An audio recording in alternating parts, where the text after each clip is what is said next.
Vamos ver nossa primeira operação de multiplicação em relacionada a vetores. Nós já vimos operações de soma e subtração, que no fundo é uma soma oposta, né? Por vetor oposto. E agora nós vamos ver nossa primeira operação de multiplicação. Existem vários tipos de operações de multiplicações por vetores, entre escalares. A gente vai ver algumas delas. A primeira é a multiplicação de um vetor por um escalar. Então, por exemplo, o escalar é multiplicado pelo módulo do vetor desse tipo de operação. Vejam só, eu tenho aqui um vetor b que foi expresso como 2a. O que isso significa? Se nós pensarmos que o a é esse nosso vetor aqui em vermelho, né, que tem uma certa inclinação, uma certa inclinação, que é a direção, em um certo sentido, né, então, se eu digo que b é 2a, esse 2, ele simplesmente, que o 2 é o número, é o escalar, ele simplesmente é multiplicado pelo módulo do vetor. Então, o meu b vai ser 2a, ou seja, eu vou pegar o a e vou duplicar o seu módulo. Ou seja, b vai ser esse vetor em azul aqui, que veja que o tamanho dele é o dobro do a, porque o b é 2a. Só que a inclinação e o sentido dele é a mesma. Podemos ver aqui um do lado do outro que eles têm a mesma inclinação e o mesmo sentido da seta. Ou seja, b é igual a 2a, b é o dobro de a. Mesma direção, mesmo sentido, só que valor em dobro. E se esse valor, esse escalar, for negativo? Pode ser? Pode ser, porque um número negativo é um número como qualquer outro. Então, por exemplo, d é igual a menos 1/3 de c. Pense em c sendo esse vetor azul, que tem uma certa inclinação em um sentido e um valor. Quando eu digo que c é que d é menos 1/3 de c, então d vai ter um módulo que é 1/3 de c. Então está aqui o meu d, é uma setinha em vermelho. Veja que essa setinha tem 1/3 do tamanho da de C. Ela tem a mesma inclinação, só que o tamanho é 1/3. Tem outro detalhe, o D é negativo. A gente já viu que esse negativo para vetores é uma alteração de sentido. Então a seta que era para cima no C vai ser negativa, vai ser no sentido oposto, né, para baixo no D. Ou seja, D igual a menos 1/3 C fez o quê? Inverteu o sentido de C e subtraiu, dividiu por 3, né? Multiplicou por 1/3, que é a mesma coisa de dividir por 3 o módulo.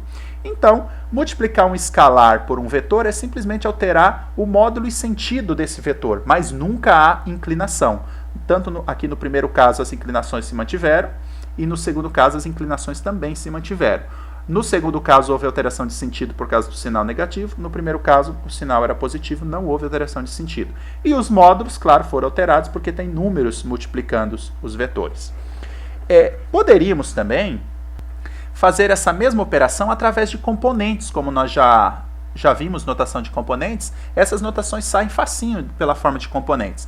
Então vamos pensar assim, que eu tenho um vetor A expresso em notação de componentes, axi mais AYJ, e multiplicado por uma constante K. A constante é o número, o 2, o menos 1/3. Então eu tenho K vezes axi mais AYJ.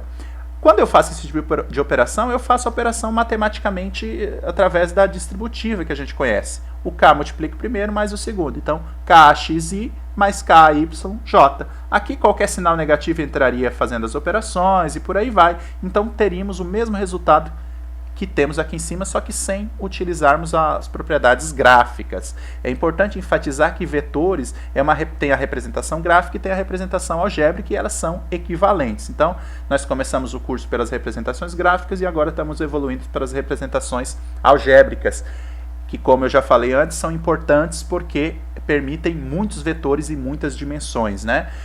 Enquanto que as gráficas é no máximo até 3 dimensões.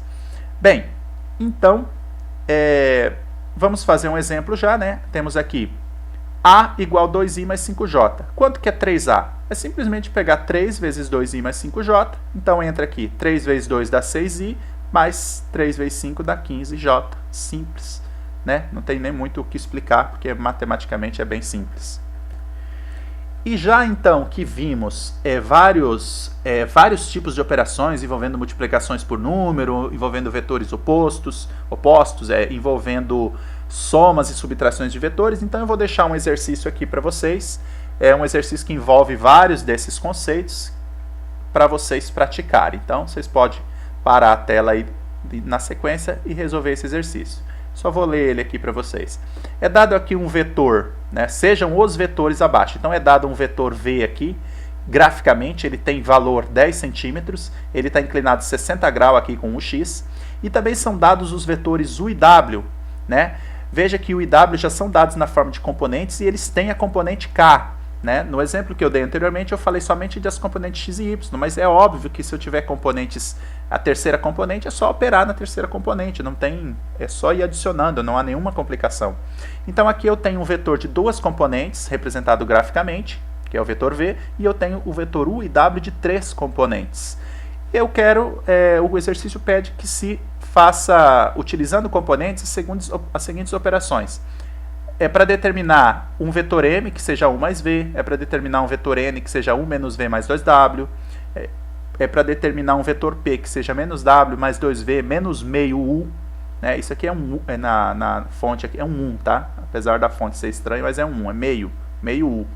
E para determinar o módulo e a inclinação desse vetor q, que é 3u mais 4w. Então foi dado para vocês os vetores v, u e w. Já esses vetores m, n, p e q são vetores que vocês têm que determinar através de componentes e calcular o que ele pede aqui. No caso da letra D, o módulo e a inclinação de q, que é 3u mais 4w, a gente já viu como calcular módulo e inclinação de vetores.